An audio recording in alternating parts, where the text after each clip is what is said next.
Well, good day, everyone, and welcome back to another Club Grubbery. Good to see you again, John. Great to be back, mate. Yeah, we're knocking a few interviews out. We're knocking a few interviews out, and today's the 21st of May. We're recording this, and there's been a lot happening since that picture behind you was taken, Johnny, which is the 12th of February 2021. Seems like an eternity ago, doesn't it? It sure does, and it really, really does. And there's so much water gone under the bridge for a lot of us, but not for some.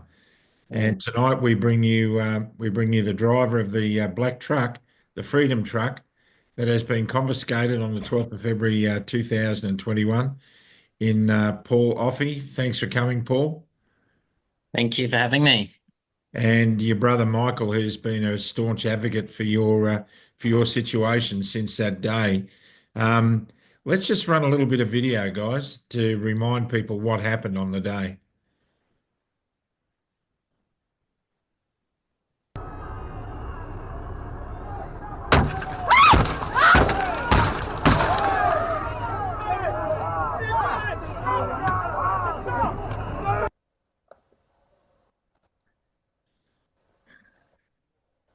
Okay. Just to remind you what happened on the day, there's a whole lot more video about that incident, especially that which was filmed by the Aussie Cossack during the event. And I've looked at that video a few times, and I've got to be honest here, and I think This is what you call. well, I think you've got that video there. Yeah, I'm just gonna get it shunt while you talk. I'll just shunt it to a point worth having. I don't know, for all the good it's going to do, but I think Aussie Cossack has a lot to answer for what happened at that incident. I think he was well and truly stirring the pot. And I think he was stirring the coppers, and the coppers overreacted. And as a result, I think Paul's paying a price. But anyhow, it is what it is. There's a lot of errors that have been made in the whole situation. And John, we interviewed one of the CFA protesters who was going to Melbourne for the big rally yesterday, and it was clear that he had no idea what we were all rallying for the last 4 years. The division in Australia around all these issues is just mind-boggling. So, you got any more footage there, Michael? Here we go.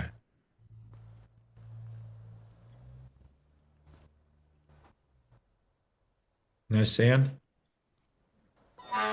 It's unbelievable what's happening here. The cops just trying to push people out of the way, but they're grubs, they're scumbags. Look, they got reinforcements coming down here. They got reinforcements coming on the other side. Wow. This is so good. Yes. How are you? It's unbelievable. Look, they're trying to get in. They're pepper spraying the car. They broke the window. Come. Police.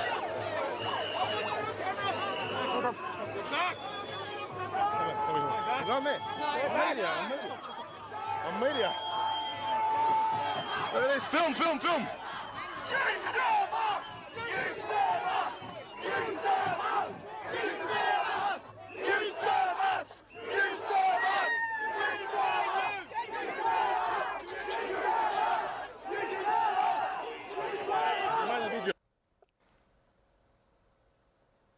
Yeah, there was a bit more earlier in the piece that I remember seeing the last time you came on, but that'll do us for now. Anyhow, the end result was, Paul, that truck, which is your pride and joy, in fact, your business, your livelihood, has been confiscated and impounded by the Australian Federal Police in Canberra, and it's still there, I believe. Yes, that's correct. And it certainly destroyed my business I was starting. That's now probably getting a bit beyond recoverable because someone else recently in the Gold Coast has modified a truck almost identical and is now doing exactly what I was starting to do. So there's obviously it was definitely going to be a winner, and someone obviously saw that and thought, well, my truck's out of the picture, and and has done the same thing. So it's pretty that when I saw that the other day, I was pretty heartbroken with that because I put so much time and effort into starting a business, and yeah, it's just been the last 3 years of hell with the whole court related stuff, as well as we were probably talking about last time, my mother passed away and so on, and it's just been a long hard slog. My brother's been spending hundreds of hours related to this thing. Obviously, it's putting a huge strain and stress on family. And it's just everything. It's every day. There's like myself, my brother, other family members are under stress related to it. It's been going for 3 years. It's absolutely nuts considering that the taxpayers footing the bill on the DPP side as well, and it's just unnecessary waste of taxpayers' money and waste of time. Before we go into the legal ramifications and what you're facing in the courts, do you know where that vehicle is now and whether it's undercover or is it just parked in a paddock somewhere? As far as we understand, it's just parked in an open air car park. Yeah. So it's gone through three Canberra winters. We don't know what condition it'll be in now. So if he ever gets it back, it's probably could be tens of thousands of dollars to even get it back on the road. Could easily be, well over 50 grand just to even get it drivable and up and running again. So yeah, a bit messy. Johnny. And this is an example of what it was being designed for. That's the Gold Coast Car Show, of which he was a major sponsor of the Family Day, literally in the October prior, which was part of his plan to launch his business and get some exposure as well. But ended up being the pretty much the largest kids attraction for the whole day. That was the line up for hours on end of kids waiting to get in the truck. So yeah, a lot of fun. Put a lot of smiles on a lot of people's faces, not just the kids, but their parents that brought their inner child out. And that's what he was doing with it. So yeah, disappointing to see where it went, and especially when he went down there with no intention to do anything other than participate in a peaceful rally, which is by all means what it was, and there wasn't really anything that wasn't peaceful about the whole thing. So yeah, it was a pity that he got sort of caught up in a situation that obviously got taken out of hand, and fairly crazy reactions to it as well, which all that needed to happen was to a bit more clarity as to where he was even supposed to be going, and a bit more communication from police instead of, they could have easily just talked to him through his window or gone up to him or given him any direction of what they wanted, but no, they just looked like he was being escorted, and then next minute, after a bit, they smash his window. So yeah, a bit bizarre. Mm. Well, the police down there didn't have a very good track record for dealing with people in these situations, and I recall, as everyone would, Dr. Bruce Pay, who was so horrifically treated during that time in a similar manner to the way you guys have been handled, and the lies that were told in the court. And it was only the video evidence that really, in the end, made the judge aware of what had actually really happened, which is a very sad state of affairs. But as Hoodie rightly asked, well, what's this vehicle doing? I mean, people probably don't really understand, but vehicles and engines really should not be sat around without being started. I mean, the motors rust. There's a lot of mechanical defects that occur when machinery is not operated because they're not being lubricated, and seals and all sorts of stuff go. So, I mean, likely this thing's going to be requiring a complete overhaul by the time it's released, and especially considering it's sitting out in the open in extreme temperatures in Canberra. So they've got a lot to answer for, but I can't help but look at that hoodie and say to myself that how does that occur? I mean that's what they did there using that tactic to smash the window in a situation where a truck was clearly not a threat to anyone. To do that and have all that glass go inside the cabin, as could be seen, and then to then spray pepper spray in inside that window and put everyone that was there at risk. And I say that because they weren't aware how you were going to react to that situation. I mean, you could have ended up with um, shards of glass in your eye. You could have reacted badly to the pepper spray. You could have mistaken the accelerator for the brake. A number of things could have gone horribly wrong by putting that pressure on you in that situation. And I've got to say, and I think we remarked about this last time, uh, good on you for actually handling it in the manner you did.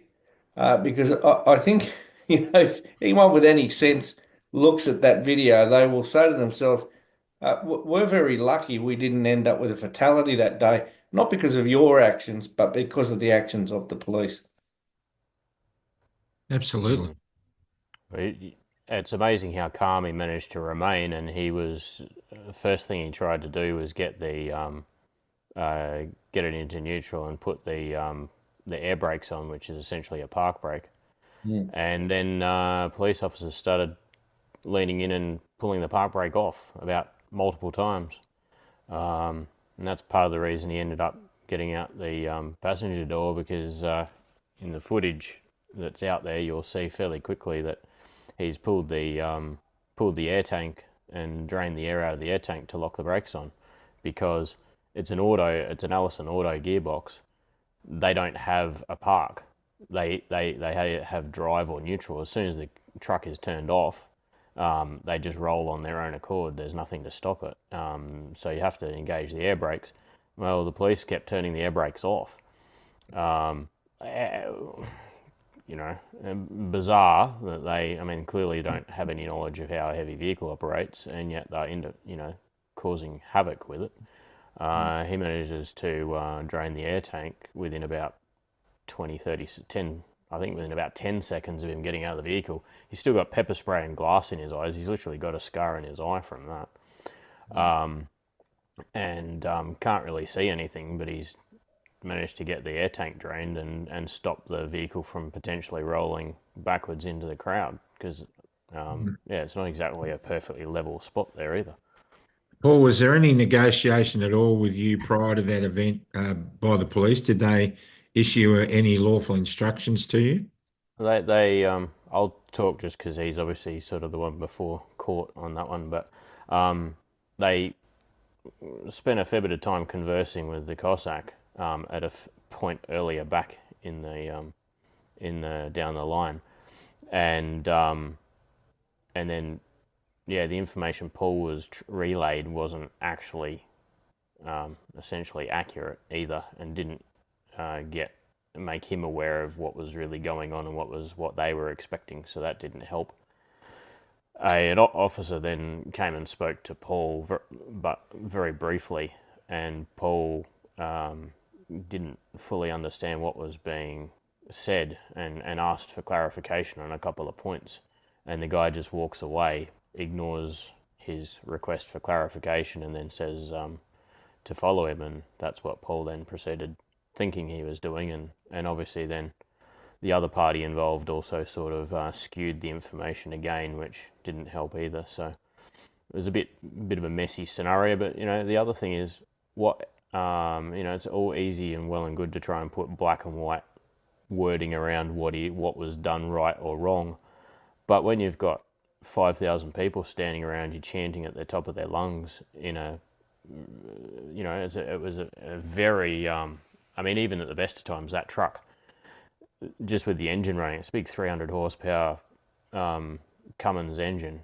You can't, if someone's standing 6 feet away from the truck, you can't hear what they're saying when you're sitting in the cab. So for him to be able to follow exactly what was going on with that much noise and commotion around made it very, very difficult, very confusing. So in that sort of circumstance, it would have been much more beneficial if he'd had better clarification and instruction, so he understood really where they were wanting him to go. So, part of the footage I saw from last time we spoke, the police were standing in front of the vehicle while the window was being smashed and the pepper spray was being sprayed in, which seemed to be a ludicrous thing, operational procedure for police to do, to stand in front of a vehicle like that. Yeah. While you're smashing a window in and spraying the occupant with pepper spray. I mean, what if he hit the accelerator by, out of shock or accident? Because when I first saw that footage you just showed, it looked to me like they were firing a gun into the cabin. Yeah, well, he actually thought, and part of the reason why he fairly quickly attempted to get out of the truck as well,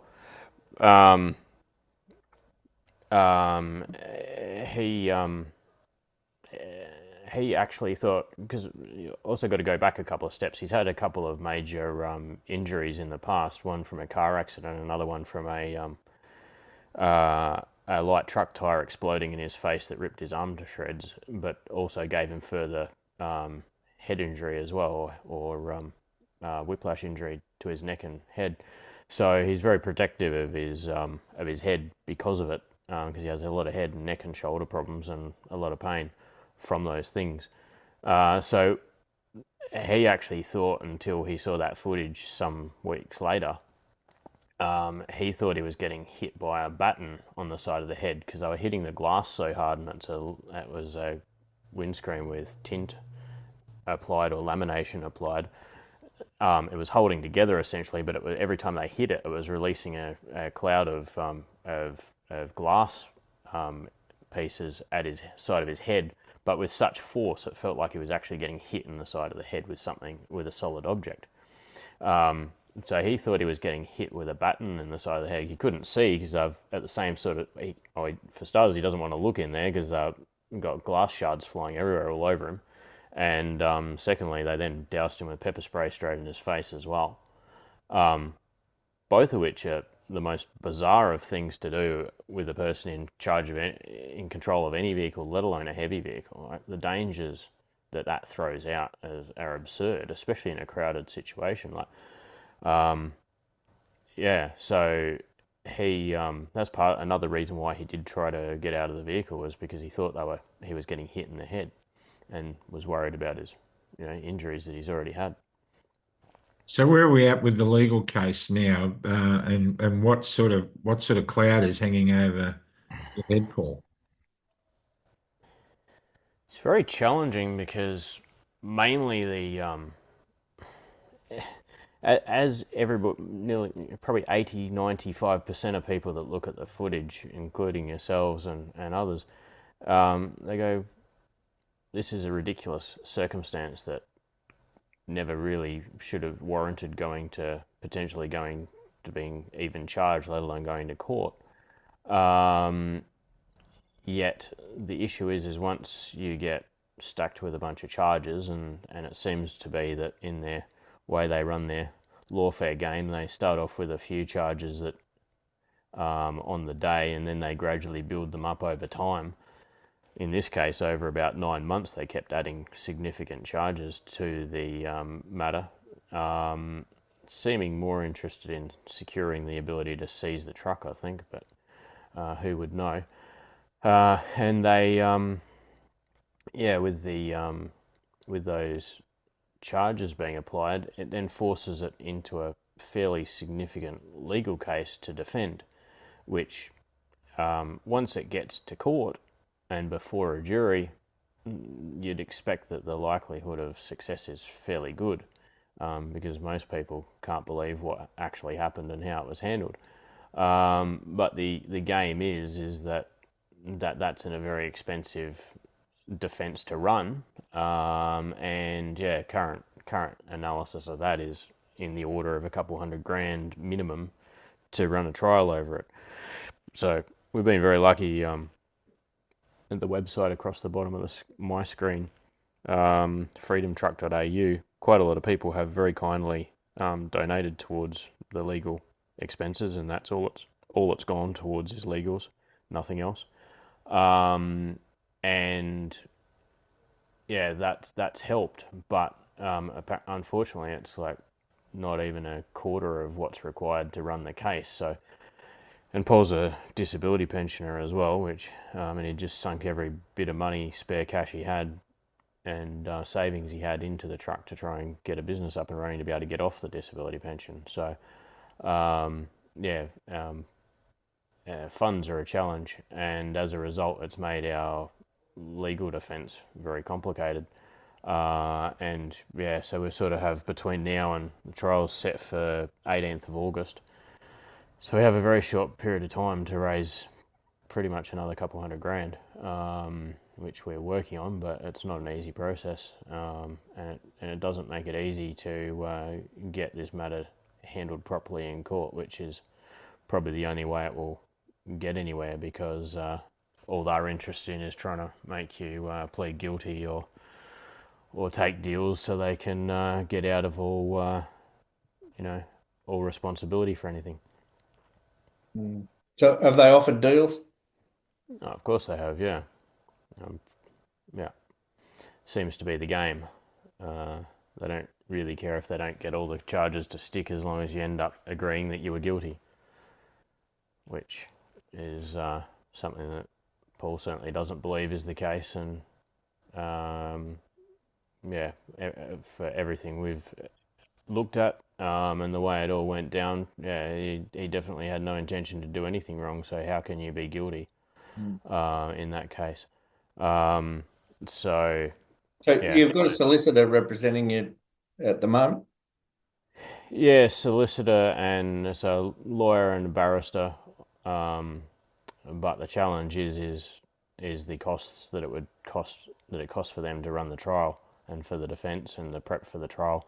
So they've been working away on things, but only able to do small amounts at the moment, and it's getting to a bit of a pointy end of the whole situation as to whether we can continue to retain them at the moment. So yeah, not very convenient scenario to be in, but we also not only the fact that Paul doesn't believe he believes he's totally innocent of the charges, but beyond that, if we don't fight it all the way and get the matter or him found to be innocent through the courts, it's going to create a fairly scary precedent against other people in this country who might like to go to any sort of rally of any sort.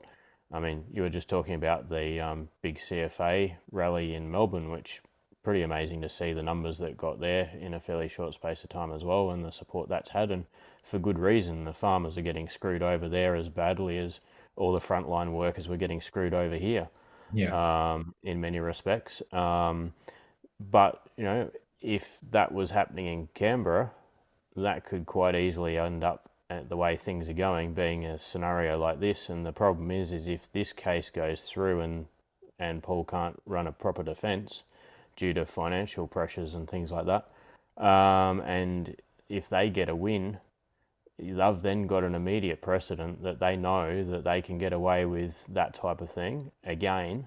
And they also know that people aren't going to be prepared to show up for a rally like that, because they'll be too scared of losing their business, losing their assets, and having a full-blown game of lawfare and malicious prosecution played against them. If the trial plays out against Paul and he's found guilty, what are the penalties? It's hard to know what would end up getting charged by what the sentencing would end up being by a judge, but the charges in there as they're laid, if they're charged at the sort of higher end of their ranges, it's around 40 years of jail time potentially. What are the charges? What's the list of charges? furious reckless driving is one of them, supposedly, which even people in the courts have questioned heavily, like going, where's the reckless, furious nature of this? Like there's people walking faster than him. When the police decided to, instead of go and talk to him and say, hey, this isn't where we wanted you to go, and they step in front of his truck, which from his view, because he can't see everything right in front of the nose of the truck because it's out of his sight, it looked like they were just continuing to escort him along and clear the crowd. But they claim that was him driving at police to try and run them over. But yet, they stepped in front of the vehicle on their own accord, which also suggests at the time they probably weren't. It would appear that they weren't very scared of the situation either. So it's a bit of a bizarre charge. But that one they then that one came about 8 weeks after the event, when his first legal representation was trying to get the truck released from impound, as it had been notified as it was, because a movie production had cast the truck and they were hemorrhaging money on a daily basis, not being able to complete their production, which has never been able to complete. So that's lost people hundreds of thousands of dollars in that project, and this was a fairly big contributor to it. And that was all funded by mum and dad investors as well to make it worse. So there's dozens of people that have lost 10, 20 grand of their own savings that were funding a kids' movie. The first original legal representation that he had were trying to get that released, and they turned around and go, oh no, we were actually seizing this under confiscation of criminal assets laws.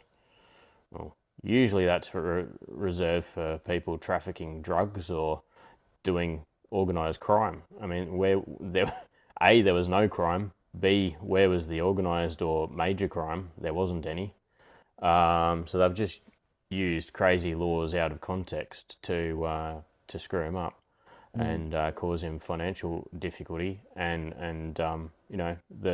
if he'd been able to get his truck back, as he should have been able to, and continue running his business, he could have afforded his own legal representation, no problems, because the truck was going to be used for high-end chauffeuring that would have easily paid for his legal fees by now. Is Paul entitled to legal aid being on the disability pension? They actually forced him to get legal aid back in end of 2022. But that's like jumping in the hen house with a couple of foxes and then locking the door behind you.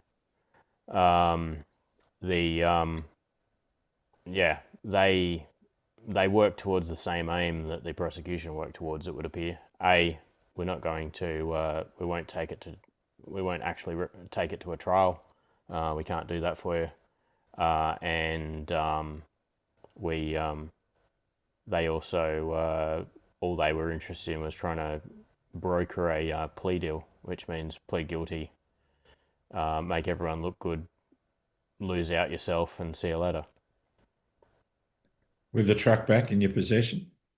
Good luck with that. Suggestions of that, but in the process, absolving them of all responsibility for anything and all ramifications that could come of the damages and injuries and costs and everything. So you might as well just, it's... and as far as I could understand, there was no guarantee of it either. Yeah. Yeah. They make certain claims, but unfortunately, as I think it would appear David McBride found out, you can't always expect those things to follow through once it gets in the hands of a judge. Well, anyone can see who watched the footage that we showed you at the beginning that Paul was acting viciously and recklessly. I mean, for goodness sake. It's a wonder Warner Brothers aren't, chasing you up, Paul, be a stunt driver. to do something like that. There's Batman.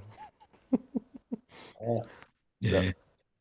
That was at Supernova, which he was he's missed. He was had an arrangement with a couple of with actually Supernova themselves to be at the Brisbane and Gold Coast shows for the last 3 years, as a major attraction for them. But yeah, And that other thing is I've been getting emails from a few places that put on truck events and so on for charity and so on, and I would have loved to have jumped in and gone to those and given kids a smile on their face, done things for charity and so on. And if I had the truck, I would have been able to do that. It's just it's still just beyond me why they're pushing so hard with this when really um the majority of COVID is kind of over to the public eye, and it's not really in the best interest of the public, and but yet they say they're doing it for the public, but yet they're penalising um, innocent third parties involved, small business. As Michael said, people that have invested in things that have now fallen through. Like it's not just affecting me, and for people that might hate me and whatever that are on the other side of the fence.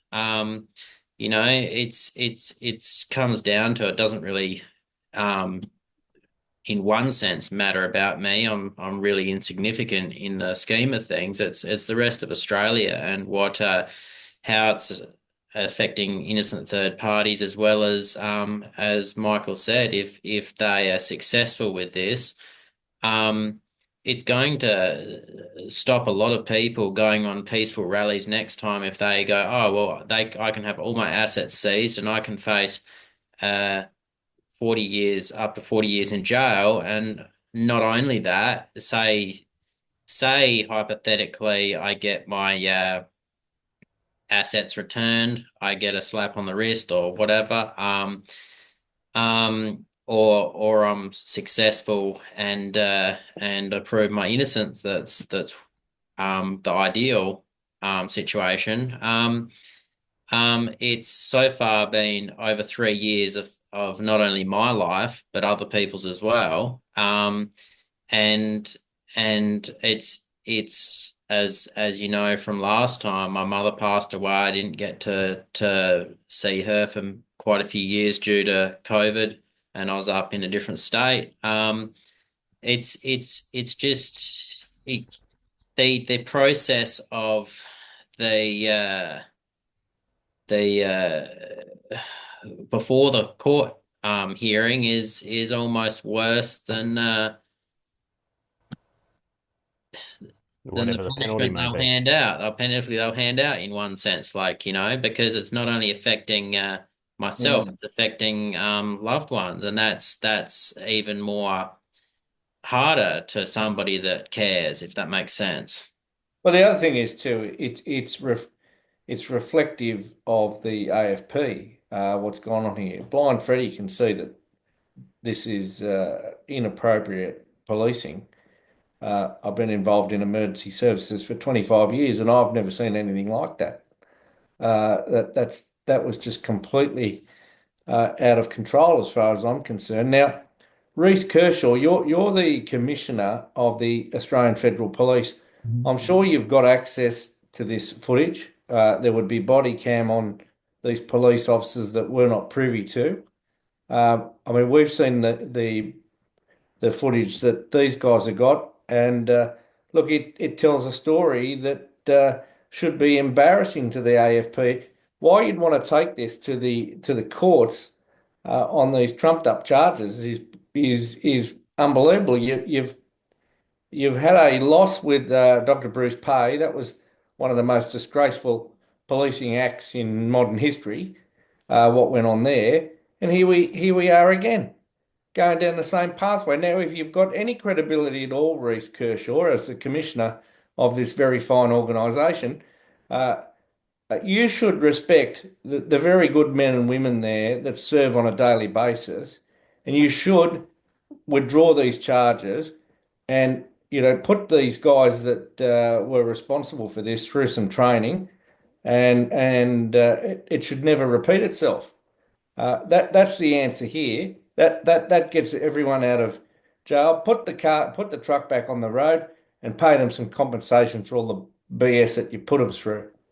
That's where we're at. Otherwise, Mr. Kershaw, you should resign when this goes to court, because unless the court is as corrupt as every other institution we've come across, which is highly likely, but at least in Dr. Bruce Pay's case, there was a very good judge who could see that a wrong had been carried out. I don't know, Woody. What do you reckon? It's just mad, isn't it? Well, it's mad, but we've seen from the get-go, John. We spent over 2 weeks in Canberra, you and I, Mm. and we stuck together every day. We were doing a whole bunch of stuff. We had some very good and professional interactions with the AFP in Canberra. Very good. In fact, there were times when I draw your attention back to when we were at the National Press Club, when ScoMo was about to drive out the back entrance. Mm. And those young officers that stood in front of us in the line made a point of telling us that they agreed with what we were fighting for and that we were fighting for them too. Plus, we had good interactions with senior members of the police who were present at the rallies, who we spoke to, and some we spoke to during the week between rallies who were concerned about crowd control and safety. And John, the morning of the 5th, the rally on the 5th, the week before, at the old Parliament House, that bunch of coppers that drove through in an unmarked vehicle, and we hailed them over and had a chat to them about what was about to take place, they couldn't do enough to help us and support us in that rally. Within an hour, they'd organised traffic control, the whole thing. None of that had been organised before. They Mm. told us where we could rally in safety and what to avoid to not to cause any trouble. They were fantastic. But we have seen in police forces of every jurisdiction in this country a belligerent overreaction to this situation, highlighted the other night when Miles Keith said that the cops in Victoria said to him, "Oh, it's great to be supporting you guys in this rally because you guys are credible, not like that other mob that we've been dealing with the last 4 years." I mean, it's not their decision to make the decision who they're going to protect and who they're not. They're there to serve the people. Yeah. And you can't, as a police officer, you're sworn to protect. You're not there to make your own moral judgments on who you're going to support and who you're going to hit hard. Mm. Now, I would suggest that if one of those CFA fire trucks in Melbourne had slipped a clutch or something in the protest and police were in the way, I doubt very much there'd be any action at all. Not at all. Oh, mate, you nearly ran over us. Yeah, sorry about that. My foot slipped off the clutch. But in this case, it's a belligerent overreaction Yeah. driven by overzealous police commissioners, put into a position of actually driving fear into the public when it should be the other way around. They should be there to drive confidence into the public. Mm. So this is craziness, and it has to stop. Well, look what happened to Nick Patterson in Melbourne. He won his case. That was a belligerent overreaction again, and we saw the case of that young man who recently took his own life, sadly, who was thrown to the ground in Melbourne in that sickening, cowardly attack by that police officer, crushing his skull against the concrete pavement. I mean, no one will ever forget that. Those thug police officers in Melbourne who pushed that 80-year-old lady to the ground and deliberately emptied a can of mace into her face, that's just thuggery of the highest order. Firing on Australian citizens at the Shrine of Remembrance. Mm. The attacks that we saw in all states were overreactions and did nothing for the reputation of Australia's police force. And having said that, we know that there are many fine members of those forces who stood for the right and who to this day are regretful that they were ever involved in all of that. So this matter needs to be put to bed quickly. It needs to be put to bed satisfactorily so everyone can get on with their lives. And this is just a vendetta. Mad. I don't understand. Well, it seems like there's a few bad apples that are making them all look bad. And what surprises me is that there are quite a few decent people in emergency services. And unfortunately, the ones that are effectively misbehaving are impacting their job as well. And it's not going to help anyone. And it's just sad to see. Like when I was young, um, we all had our Matchbox toys, and the police car or fire truck was our favorite one, or ambulance. And we looked up to these guys doing their job. And now, certainly in recent years, it feels like there's definitely a few that uh, uh, um, are making everybody generalize that a lot of the emergency services are all the same, and it's not the case. But it's just unfortunately a percentage that is doing the wrong thing and Well, making. look, even in Canberra, I mean, I'll say this. I mean, there was never I can understand the police, or emergency services being, having a heightened awareness of what's going on. But look, there was absolutely nothing at that rally which would have given any rise to anyone being concerned. I mean, it was like being at the Easter show, running around, looking for the next Pluto pup. I mean, the ones that Mac organised, every rally I went to, they were just a great experience. They were like a family fun day out. Um, and I don't mean that That was but fine. they weren't. There was never anywhere that I saw, um, people that were acting up or doing the wrong thing or giving rise to any situation that might have the police on some sense of wariness about what was going on. I mean, it's just mad. To put in perspective, um, how many ambulances were called? How many big issues were there at Epic and Parliament House that week period? Like how many major incidences were there? Um, um, versus like legitimate incidences versus a place, for example, like Cavill Avenue at Surfers Paradise on a Friday night, or at a concert or something. It is not unheard of for a concert for 2, 3 ambulance rides because of people passing out or getting drunk or whatever. And if you've been around Cavill Avenue, surface certain times of the night, there's a lot of people there that have drunk too much, and they're the stuff they're trying to do with cops is ridiculous. Like, Look, so we've got to go back to, John, to the fact that this police force that's under question at the moment is the same police force that authorised the use of long-range acoustic devices on Australian citizens rallying in peace, peacefully protesting. Now, we have it from the horse's mouth in a senior AFP inspector who told me at the rally, I think the last one we attended there, I put the question, were the long-range acoustic devices deployed on the day of the 12th? And the answer was yes, they were. To our horror, they were. And this particular inspector was in the front line of police in front of New Parliament House. And they said we were copping it. And we were on our radios telling them to turn the things off. And who authorised the use of these devices? Because we're all in the crowd as well. And that police inspector was furious. Now, the question was asked in Senate estimates of the commissioner: was authority given to use long-range acoustic devices at that protest? He said, "I'll take that on notice and I'll get back to you." Now, John, what credibility would a commissioner have to take that response to that question? Surely, at that operational level, that commissioner should have known that authority was given to use those devices and who did it. And to my knowledge, I don't think that question has ever been answered under the Senate rules. It has not been responded to.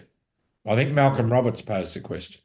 Yeah, we need to get There was back. a few questions that Malcolm Roberts and Rennick both asked in estimates there that they over this particular weekend, and they skillfully avoided them for a long time, and I think permanently avoided them.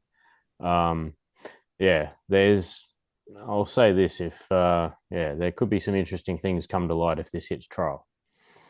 So Well, it needs to go to trial for some people with that might be prepared to put some decent sums of money into funding it around this country that might be in a situation that they can do so. People in business or whatever that don't want to see their businesses destroyed like this one, or like the farmers that are rallying in Melbourne at the moment with massive taxes thrown at them by governments that don't seem to understand or care about the people anymore. There's benefits running this case. How do people support you? Going to that website across the bottom of my screen there, freedomtruck.au. So freedomtruck.au. And that goes to our page where people can gift money towards the legal defence. If anyone wants to get in touch with us, if they saw anything or have evidence that could be beneficial, or video footage or anything like that, which is always valuable, find us on our Facebook page, which is Help Freedom Truck. And you can get in touch with us through there as well. All right. Well, let's bring this to a close with a prayer, shall we? Yeah. Lord Father in heaven, clearly an injustice is being done here. And Lord, we just pray that you will bring truth to this situation and common sense, and above all, compassion, Father God. We need to move on from this. This is just ridiculous. And Lord, we just pray that those in authority who've made mistakes will soften their hearts and open their minds and just bring this to a positive end and a conclusion that sees people walk away. But Lord, justice needs to be seen to be done, but it also needs to be done. So we pray in this case that that the funds will be available for this to be fought out properly in court, so that accountability will be held in the right court, as we ask in Jesus' name. Amen. Amen. Thanks for coming on, gentlemen, and keep us in the loop. When's the trial? It's scheduled for the 18th of August. All right. Well, we watch with eager anticipation. Please keep us in the loop. And we will for sure. Michael and Paul, thanks for coming on. And thank you for having us. Johnny, you've often been heard to say, You just couldn't make this stuff up. You couldn't, and we're not. And let's get this thing done. Don't forget Australia. It's a great country because you live in it. And if you love it, stand up for it. We'll see you next time on Club Grubbery. And until then, bye for now. Thanks for joining us.